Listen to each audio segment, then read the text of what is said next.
pulis uban sa duha ka Koreano misuway og suborno sa NBI alang sa pagbuhi sa upat ka mga Koreano nga nalambigit sa sex trafficking.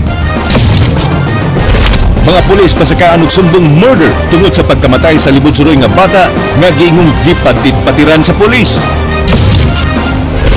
Lalawigan sa Subo gideklarar nga ubos sa state of calamity tungod sa kainit sa panahon.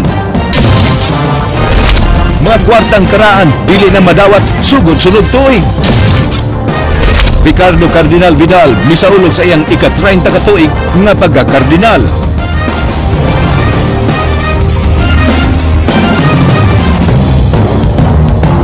Ngayong hapon Sugbo Kabisayan, aniya na mga balita uban ang kanitibukang pwersa sa News 5 Cebu.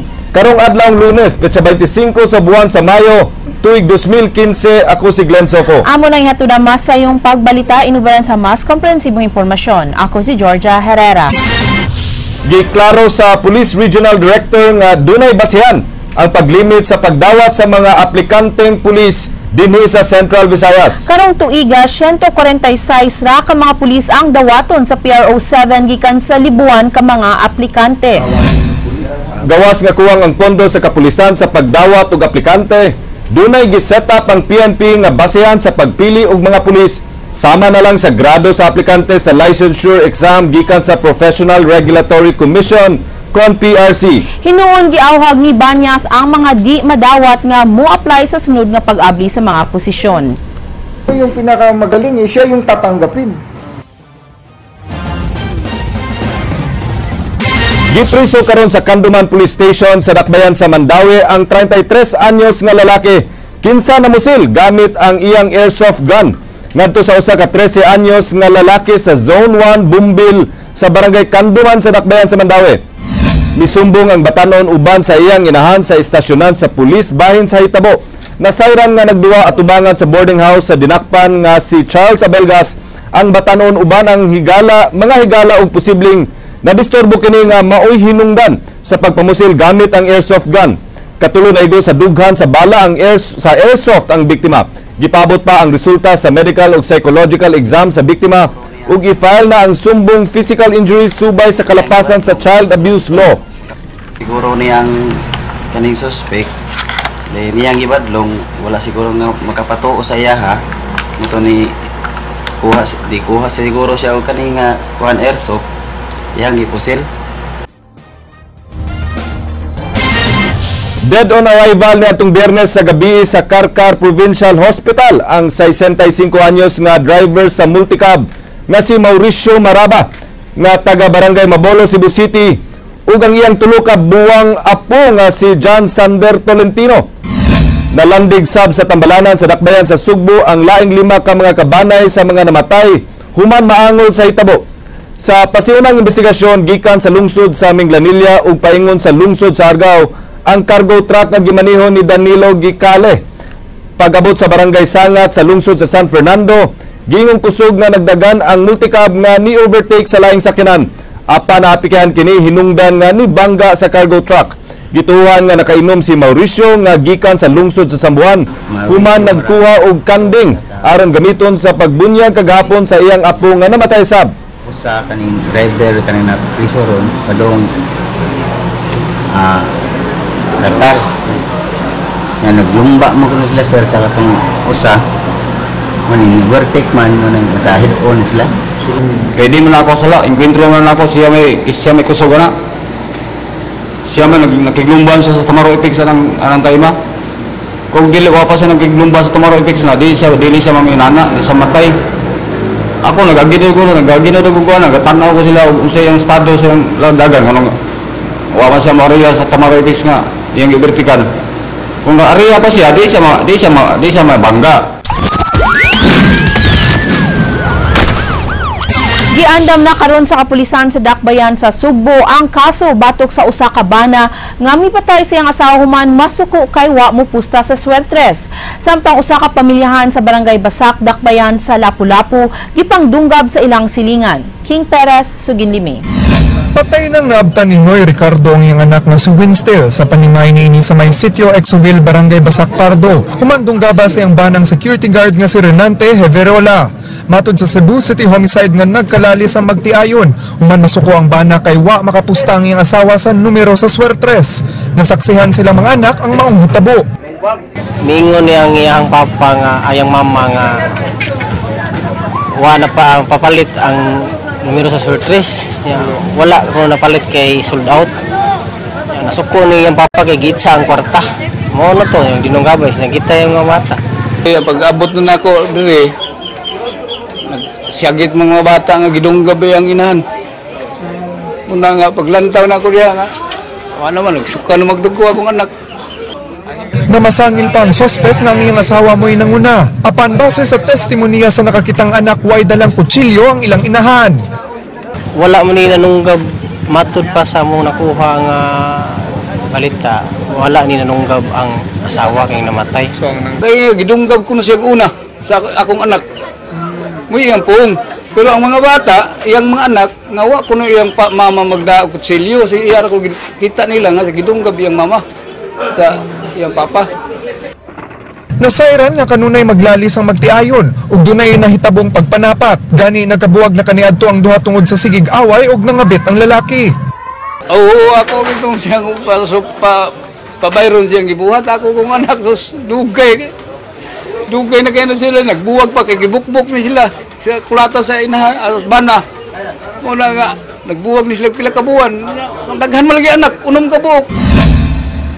Padayon pang giestablisar sa Lapu-Lapu City Police Homicide ang hinungdan sa krimen nga nahitabo sa Sitio Iba, Barangay Basak niadtong Biyernes sa buntag. Patay ang duha ka minor de edad samtang kritikal ang kondisyon sa ilang mga ginikanan. Human dunggaba silang silingan nga ginganlan nga si Jamil Tausi Ibra kinsa gituohang adik. Namatay si Ibra human tabangi og kulata sa mga silingan gumikan sa iyang gibuhat sa pamilyang Kabagutan. Unang gidunggab ang 10 anyos nga si Nurhata samtang nagbarug sa pultahan silang balay. Gisunod ang inahan niini nga si Samsia. Gidunggab sab ang 15 anyos nga si Jamaluddin ug katapusang giatake ang amahan nga si Kamad kinsa nakasukol pa.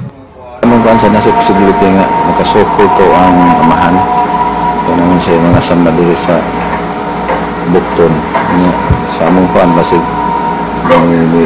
iyo ditong disarmahan ang katong suspitsado.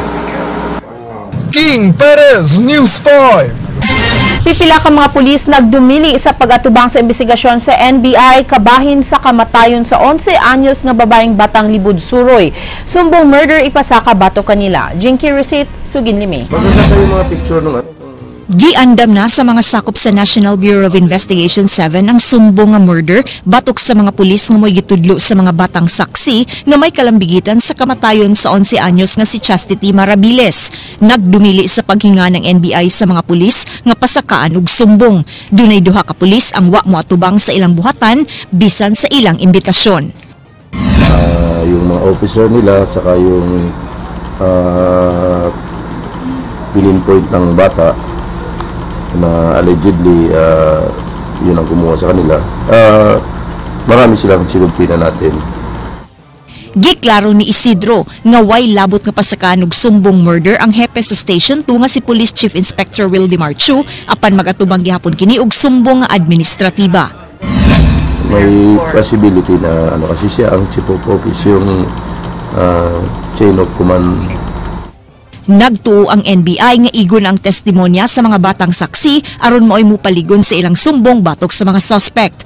Namatay ang bata nga si Chastity Marabiles pipila ka adlaw human gipangdakop ang mga Libud Suroy nga bata sa kadalanan nga sakop sa Police Station 2. Suma sa mga saksi, gipatid-patiran ang bata nga natulod sa aseras. Jinky Rosit, News 5. Usa sa magsuon nga gitumbok nga mga drug pusher sa Barangay Guadalupe na sikop ganay ang buntag 295,000 pesos nga kantidad sa shabu nakuha gikan kaniya. King Perez, Sugin Limi. Nadakpan ganiyang buntag sa mga operatiba sa Cebu City Intelligence Branch si Michael Cavan. Human na pahigayon ng bypass operation sa Yap Apartment, Horseshoe Drive, Barangay Guadalupe. Wa maabti sa kapulisan ng tulo ka mga igsuon niini. Nagidudahang drug pusher sab nga silang Armando, Boy ug Lando Cavan. Gihatagan ng CIB og lista sa mga pangan sa magsuon sa Regional Intelligence Division human gisumbong ang mga kaban sa pagpamaligya og drogas. Nakuha gikan kang Michael kinsa gipaniddan og 5 ka adlaw, kining 5 ka medium size ug 4 ka gagmayng pakete sa gituuhang shabu. Ingon man timbangan sa drogas. So ang kanilang kinamaguangan ng maguwang mo na kuwan ng gayo dili kayo magpakita manang dun sa surveillance so nakuha na ito so giatan na ito magka-bypass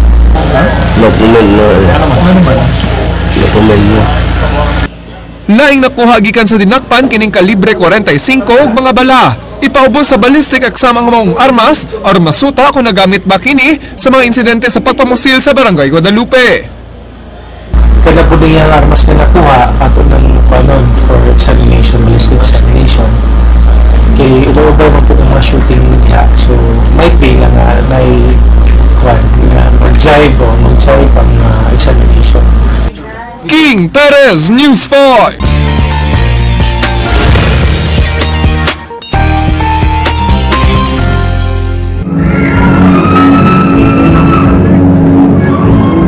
Subay sa kasaulugan sa ika-73 nga Foundation Anniversary sa Barangay Kalunasan, Cebu City, ubay-ubay nga mga kalihukan ang giandam sa mga opisyales sa maong barangay. Usa niini ang pagpahigayon sa Mr. and Miss Kalunasan 2015. Unom ka mga dalaga ug 7 ka mga lalaki ang nagtigi aron mulangkat sa maong titulo.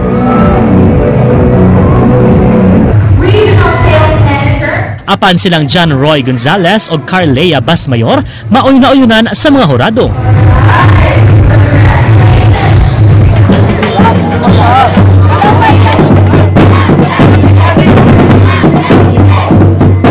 Gahapon sa hapon sab gipahigayon ang Manga Festival. Dunay street dancing ug ritual showdown nga gipahigayon. Matud ni Konsehal Marvin Leison, kinsa mao'y chairman sa mga kalihukan nga ang manga mao'y nahimong panginabuhian sa halos taga Kalunasan sukad pa kaniadto hangtod karon. Ika-4 na katuig sukad na mugna ang Manga Festival, diin miabot og siyam ka contingent ang miapil gikan sa mga sitio sa naisgutang barangay. 50,000 pesos ang premyo sa unang ganti, 30,000 pesos ang second prize ug 20,000 pesos ang third prize. Yes, Manga Festival tungod kay daghan sa big manga dinhi sa Barangay Kalunasan.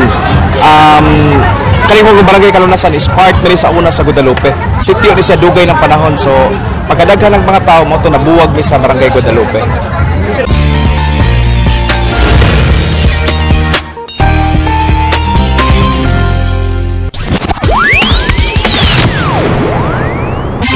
Gitambungan sa nagkalain-laing sector ang kalihukan sa Movement for Livable Cebu pagtuki sa problema sa mga kasapaan sa Sugbo. Nahimong ehemplo ang gimo sa Iloilo River pinaagi sa mayor sa maong syudad. King Perez, Suginimi. Gimbitar sa Movement for Livable Cebu si Iloilo City Mayor Jad Patrick Mabilog aron mapaambit niya sa mga Sugboano nang iyang nahimo sa paglimpyo sa Iloilo River ubos sa administrasyon. Ang unang bahin sa paglimpyo sa Iloilo River nagkantidad og 70 million pesos gikan sa Priority Development Assistance Fund (PDAF) ni Senate President Franklin Drilon. Hapit na sab mahuman ang Phase 2 ug sugdan na unyang Phase 3 niini. Matod sa lead convener sa Movement for Livable Cebu Mark Canton, mamahimo unta kini sa Sugbo kung doon na lang untay political will ang mga nagdumaa sa gobyerno, national funding ug suporta gikan sa publiko. Kay way samang pondo ang Sugbo, mahimong itap ang private sector aron dunay magasto sa paglimpyo sa kasapaan. It's not impossible because we have done some projects where we didn't use any national funding, and that includes the third bridge. So it may be difficult for us, so all the more we need some more support from private sector and civil society to help our government. Gitinguha sa usa ka joint agreement atol sa mong tigom. Pinaagi niini mahimong klaro ang action plan pagkabot sa tumong nga paglimpyo sa mga sapa. Kay posibleng mapahawa ang mga namuyo sa illegal structures atol niya sa paglimpyo sa mga sapa, gihagit sa lead convener ng mga opisyales sa gobyerno nga pangitaan og paagi ang pagpahiluna kanila. Because, if you count the number of people who are in the easement, may na sila. So, but if we can clean the rivers, make it an alive river again, where more of the population can live, the people who are not on the easement will support it. King Perez, News 5. Dili na magamit sa pang-adlaw-adlaw nga transaksyon sunod tuig ang mga karaang banknotes kung mga kwartang papel sa nasud. Kini ang gipahibaw sa Bangko Sentral ng Pilipinas. Andrea Patanya, Suginlimi. Ano ba itong demonetization program? May pahinumdum ang Bangko Sentral ng Pilipinas kun BSP nga kutob na lang karong tuiga magamit alang sa pang-adlaw-adlaw nga transaksyon ang old banknote series sa Philippine peso bills. Sugo January 1, 2016, ang new generation currency kun NGC banknote series na nga gilusad ni atong 2010 ang mahimong magamit sa pagpalit o pagpanukli. Hinuon gikan January 1 to December 31, 2016, dawaton pa sa mga bangko ang karaang kwarta aron mailisan sa bag-o.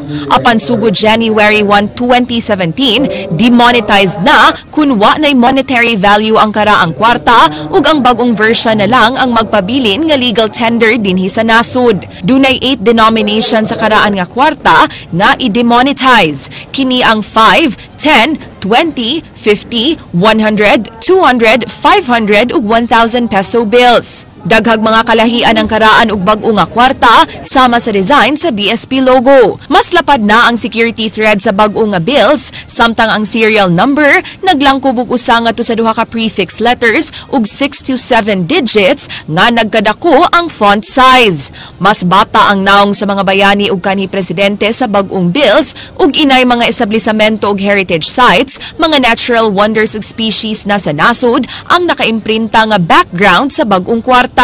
Matud pa, matag na po katuig tig-ili sa disenyo sa ilang currencies ang mga central banks sa ubang mga nasud, mao nga long overdue na kaayo ang pag-ili sa design sa old banknote series sa Pilipinas nga niadtong 1985 pa gilusad. Importante ang demonetization aron malikayan ang pagkatap sa peke nga kwarta. Para rin sa ganon, yung mga bagong teknolohiya na na-develop na po namin sa merkado para ma-improve po ang security features ng ating pera ay mailagay na po at maipaloob dun sa ating bagong pera. Panawagan karon sa BSP ngadto sa tanan nga nagkupot pa og karaang banknote series nga pailisan na sa mga authorized agent banks sa BSP samtang duna pay panahon. Inaanyayahan na po namin kayo na gamitin na ito o ipagpalit na sa bagong pera para pwede nyo rin i-deposit sa inyong mga account. Para kung ito ay mapalitan na ng bago. Huwag na po natin antayin ang December 31, 2016 para ipagpalit ito. Samtang kadtong nagpuyo gawa sa nasod nga buot magpahulip sa ilang old banknote series bills, mahimong mo register online gikan October 1 to December 31, 2016 sa www.bsp.gov.ph. Andrea Patenia, News 5. Vice President Jejomar Binay wa mabalaka nga kasagaran sa mga mayor sa Sugbo anaa sa Liberal Party. Matud niya misaka ang iyang rating sa Sugbo kung itandi sa nanglabay nga mga survey. Jinky Rosit, Suginlimi. Mihapit diri sa Sugbo nitong Sabado si Vice President Jejomar Binay sa wa pa kinimugikan paingon sa Iloilo. Giangko ni Binay nga nag-uol siya nga gipa-freeze sa Court of Appeals ang bank accounts ug insurance policies ubos sa iyang pangan. Apan iyang giklaro nga wa magpasabot nga guilty siya og gikan sa korupsyon ng iyang kwarta. Laing question ni Binay kung nganong siya lang sa tanang opisyalis ang giinitan sa Anti-Money Laundering Council. Yung bang mga sila sa abad, sila drilon ba? Inamla ba nila yun? Pagkatapos, ito yung AMLA, inispin pa ng media, 242 accounts. Mayaman pa ako kay Bill Gates niyan. Si Bill Gates siguro mga 30 lang ang account. Perang malinis yun. Kinita ko yun. I was a lawyer, a practicing lawyer. My wife is a practicing doctor. I was teaching. And mahilig ako mag-save. Perang malinis yun. Sa pag-atras ni Davao City Mayor Rodrigo Duterte sa pagdagan pagka-presidente, gikonsiderar ni Binay nga mahimo niya kining running mate. Alang niya, very qualified ug competent alang pagka-vice presidente si Duterte tungod sa experience ni ini sa mayor. Apan kinahanglan pang muagi sa search committee sa iyang partido ang pagpili og vice presidente. Pero ang pinag-uusapan natin dito, yung experience and competence as an executive. Para lang bang, pagka meron kayong pagagawang bahay, kailangan mo karpintero, kailangan magaling na karpintero. Di mo kailangan ng tubero. Di ba? Competent yung tubero sa paggagawa ng tubo. Matod ni Binay nga misaka ang iyang rating sa Sugbo kung itandi sa milabay nga survey ug wa mabalaka nga kasagaran sa mga mayor sa lalawigan anaa sa Liberal Party. Excuse me. Mataas na ako ngayon dito in the last survey. In the previous survey, 15 lang ako. Dito, 35 na ako sa Cebu, ha. Wa pa sa mo kumpirmar kaniya si Kongresista Gwendolyn Garcia nga mudagan pagkagobernador sa sunod nga eleksyon. Suportahan niya ang mahimo unyang desisyon ni Garcia isip iyang party mate sa una. Nung ako nandito, umiikot ako, nakakasama ko si Governor Gwen Garcia, umiiyak ang tao sa kanya. Sympathetic at saka magaling magsalita. Well, after all, she was a good governor. Jinky Rosit, News 5.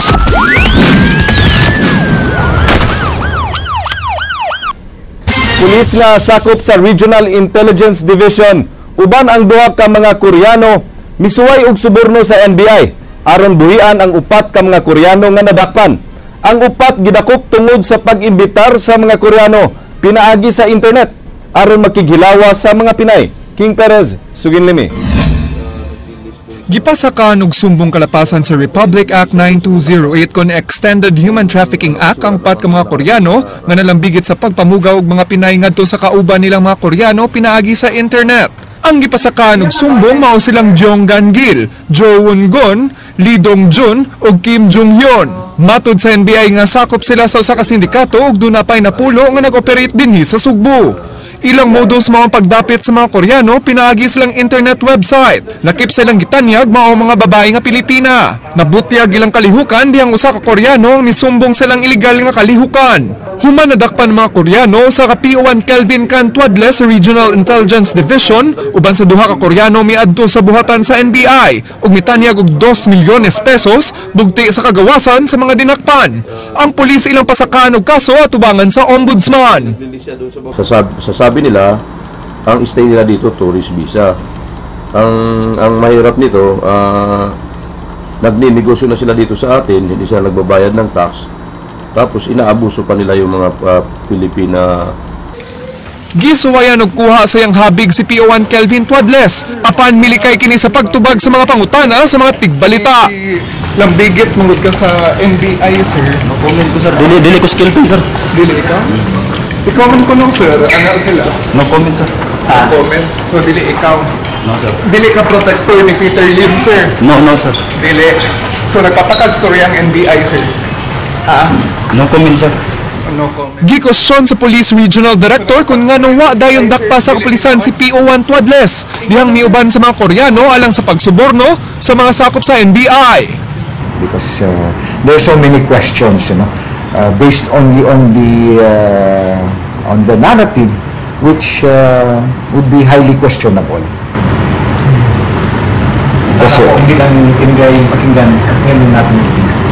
Well, maybe siguro, because I for one is a law enforcer. If you bribe me, I can arrest you.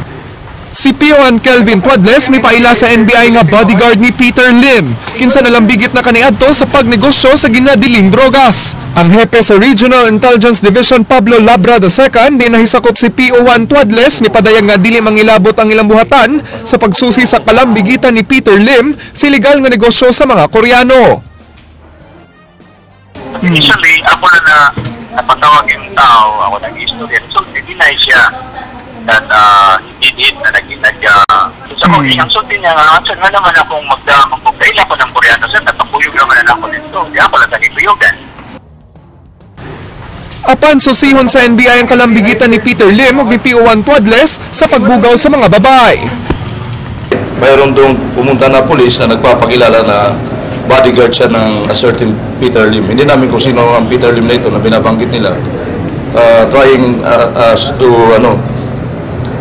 intervene dun sa kaso. Sulod sa condo unit, dunay listahan sa 18 ka mga babae nga dunay mga presyo. Ang labing mahal mao ang usa ka Bianca nga mo kantidad og 70,000 pesos. Samtang ang laing unom ka mga babae mo kantidad og 29,000 pesos. King Perez, News 5. Mga pulis nangayo og tabang alang sa paggukod sa mga politiko nga gipaluyuhan sa mga drug lords. Matud nila dili nila mahimo kun sila lang ang mugukod niini. Madin Sabang, Suginlimi. Gikinahanglan sa mga pulis ang usa ka testigo alang sa paggukod sa mga politiko nga nagdawat og kwarta gikan sa mga drug lords. Matud ni Banyas, maglisod ang mga pulis kung sila lang ang mugukod niini. Sa gihimo nga anti-illegal drug operation sa Provincial Intelligence Branch dito sa lungsod sa Badian, ang drug pusher nga si Junard Calabroso giingon nga gipaluyuhan og usa ka opisyal sa gobyerno. Yun na nga sabi ko, it's quite difficult on the part of the law enforcers. Kung medyo itong mga suspected natin na financiers ay government members of the government officials, kasi normally hindi naman sila naghahawak ng illegal na droga. Sumala sa Philippine Drug Enforcement Agency, ang Central Visayas may kaupat sa mga nag-una sa illegal drug trade sa nasod. That was the purpose why the PDEA was created. Unfortunately, we had to come in and do our thing, because that was the problem when I came in. Ang reklamo sa akin was PDEA was not felt and nor seen in this region. So, yun yung request ng mga local government executives. Madin Sabang, News 5. Giulagway ni Kongresista Bebot Abellanosa nga namakak si Mayor Michael Rama sa publiko. Nasayran nga gipahibaw sa mayor nga ang syudad ni file og petition for declaratory relief batok sa Asian College of Technology International Education Foundation apan hantud karon wa sila nadawat nga kopya gikan sa korte. Gi-question sab ni Abellanosa nga kung duna bay authorization ang mayor gikan sa City Council. Giulagway sab sa kongresista ang pagdumili sa pagbayad sa mayor nga usa ka lousy excuse din labing naapektuhan ang mga tinun-an, ginikanan ug dili ang tunghaan. Nagdumili na pagtubag si Rama kay iyan na lang kining itugyan sa abogado sa City Hall. No, abogado lang. Kaso naman I do not want to be, as a lawyer, si Jerome, nag-bought of declaratory relief niya. Nga at magkaan ng council nga, authorize ng agreement. You don't have to be anymore, be asking, if ever, mo naging lang ibaw ka duklong ka, papadukol ka dito. So naging lang Wa magdahom ang pamilya sa namatay nga triathlete kinsa namatay atol sa Olango Challenge niadtong Sabado. Nga maog kadto ang may tabo sa ilang padre de pamilya kay wa man kini gihambing nga sakit. Wasab sila naglaraw nga mukihas sa mga organizers kay gibuhat man nila ang tanan. Andrea Patenya, Suginlimi. Dinhi sa kapilya sa Philippine Air Force kasamtangang gihaya ang lawas sa 53 anyos nga si Master Sergeant Eduardo Oriondo, ang triathlete nga namatay atol sa iyang pagsalmot sa 8th Olango Challenge nga gipahigayon sa usa ka resort sa Dakbayan sa Lapu-Lapu niadtong Sabado. Lakip si Oriondo sa 2K competitive category. Ang maong swimming competition gi-organize sa Philippine Business for Social Progress kun PBSP ug Philippine Swimming Incorporated alang sa pagpatukod og classroom sa Olango Island. Samtang naglangoy, nakita na lang sa usa sa mga participants ang lawas ni Oriondo sa ilawom sa dagat. Dali kining gi-rescue ug gisuwayan pag-revive apan gideklarar nga dead on arrival sa Tambalanan. Ang regional manager sa PBSP Visayas nga si Martin Perfecto mipadangat sa iyang pasubo sa pamilyang Oriondo ug mipahibaw nga nakatunol na silang hinabang ug padayon nga mutabang sa pamilya. It is very unfortunate with what happened, and we've been closely coordinating with the family since then. Dugang niini, gawa sila magkuwang sa safety precautions sa ilang swimming competition. Ilang gitun-an karon ang pagbutang og age limit alang sa mga participants sa musunod nilang kompetisyon. There were lifeguards practically surrounding the entire course. We had assistance from the Philippine Navy and the Airforce. In fact, at the shoreline itself, there was already standby in an ambulance in the Airforce. Duna sa dokumento nga lagdaan ang mga participants nga sama sa usa ka waiver sa di pa ang kompetisyon. Yung mga participants, did they sign a waiver? Yes. This is the 8th time that the Olango Challenge has been conducted.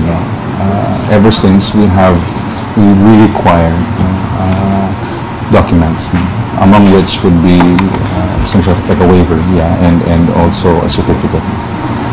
Stating po na that the person is fit. Ang asawa ni Oriondo nga si Maria Teresa mipahibaw nga wa siya planong mupasaka og kaso batok sa organizers kay nakasumiti man og medical certificate ang iyang bana nga fit to join siya ug gibuhat man sab nila ang tanan aron maluwas kini. Gitry man gyud nila kuan revive niya to the last ko andan ang naghandle. I was told nga ang naghandle pag yun niya sa dito ni tabang og kuan katong duha ka doctor nga ligo sad niya nga triathlete po. And so wa ko'y plan to kuan siguro. Nakurat si Teresa sa nahitabo kay wa gyud medical condition ang iyang bana. Sa death certificate, giingong related sa cardiac arrest ang iyang cause of death. Karon pang Hunyo 9 mugawas ang official result sa gipahigayong autopsy. Di untauyon si Teresa nga mag-apil-apil og sports competitions ang iyang bana apan wa siya mabuhat kay mao kini ang iyang hilig nga mapamatud-an sa iyang athletic jerseys ug medals nga iyang naangkon. Ikaduhang tuig na kadtong pagsalmot ni Oriondo sa Ulango Challenge ug bag-uhay lang siyang miapil og triathlon sa lungsod sa Sogod karong buwana. Niadtong miaging tuig, misalmot kini og laing triathlon sa Tabuelan ug finisher sab siya sa Ironman triathlon. Porsigido gid siya anak kay mag-dedicate siya time for training. 1986 misud sa Philippine Air Force si Oriondo ug labing uwahing na-assign sa Central Command. Mu-file na unta siya og retirement karong Disyembre. Wa pa'y kasiguraduan kung magpabilin ba sa kapilya dinhi sa Philippine Air Force ang haya ni Master Sergeant Oriondo kay dunay plano ang iyang pamilya nga ibalhin ang iyang haya sa ilang panimay sud sa duha ka adlaw sa di pang iyang lubong karong Sabado. Andrea Patenia, News 5. Hingpit nga gipaubos sa state of calamity ang tibok lalawigan sa Sugbo karong hapon atol sa session sa Provincial Board. Jinky Receipt ginlimi. Sa regular session sa Hunta Provincial karong hapon, gipaubos na sa state of calamity ang tibok lalawigan sa Sugbo, gumikan sa halapad nga kadaot hatod sa grabeng kainit sa panahon. Sa taho nga nidawat sa Provincial Disaster Risk Reduction and Management Office, 5 na ka mga local government units ang mideklarar og state of calamity sa municipal level. Kini mao ang mga lungsod sa Tuburan, Tabuelan, Borbon, Mualboal ug Gargao. Samtang ang lungsod sa Asturias, Dalaget, Sogod, Sibunga ug mga kalungsuran sakop sa isla sa Camotes ug Bantayan ang musunod karong semanaha. Giklaro ni Baltasar Tribunalo Jr. ang pangu sa PDRRMO nga prioridad nila karon ang mga LGU nga nakadeklarar na. Pero i-validate ni ngadto no sa kada lungsod unya nga kanimo hatag tag suportahan ni pero tan-aw na to ang mga barangays gyud no mangayo tag kopya nila kay ato maning ipari-validate lapod. Nakig-alayo na sab karon ng Kapitolyo sa lungsod sa Carmen, Balamban, Badian ug Tuburan alang sa tubig nga mahimo nilang iapod-apod sa ubang lugar di nagnihit ang supply didto. Matud sa Kapitolyo, alarming na ang epekto sa grabing kainit apan kontrolado pa kini. Municipal or City Disaster Risk Management Council strong sila nga magpadayag nga dunay panginahanglan sa tubig sa kahuaw. So buhaton na nila kay dili gyud siya sayon-sayon no nga ato ni sang ignore no. Jinky Rosit, News 5. Gisaulog karong adlaw na Cebu Archbishop Emeritus Cardinal Vidal ang iyang ika-30 ka tuig sukad siya nahimong obispo sa Sugbo. Ray Pasaporte sa ginlimi. Sa iyang panimay sa Santo Niño Village sa Barangay Banila, Dakbayan sa Sugbo, misaulog ug santos nga misa si Cebu Archbishop Emeritus Ricardo Cardinal Vidal alang sa kasaulugan sa iyang ika-30 ka tuig nga anibersaryo sukad siya nahimong kardinal sa Sugbo. Isaw ng Jose, ganyan maniwanan ka ang mag-iisip. Kasi hindi na kung magkwenta ng kwarta. Wala mong kikwenta eh. Sa sobrang dami. Sobrang dami. So many brothers and sisters, 20 years is a long lifetime. And I do not know when in those 20 long years I was able to serve the Lord as I should with the glory of Him. Sa iyang pangidaron nga 84, giawhag ni Vidal ang katawhan nga padayon siyang iampu nga magpabiling piskay aron iyang mapadayon ang iyang misyon pag-alagad sa Ginoo. Please attend at the mosque to be Muslim, to say Mass, to stand, to walk, and be straight. The Papa doing it in spite of my Gitug-an sab ni Vidal nga usa siya sa nisugyot kang Archbishop si Palma sa Oresio Imperata for the rain. How is it that we are complaining about the water and water and yet the church has not given enough time of Imperata for rain? We should be always prayed. Ray Pasaporte, News 5. Mao kadto ang mga balita sa Aksyon Bisaya kini si Glenn Soco. Daghang salamat, ako si Georgia Herrera. Bisan asa, bisan kanusa, kapatid. Kay di lang kutob sa balita, aksyon!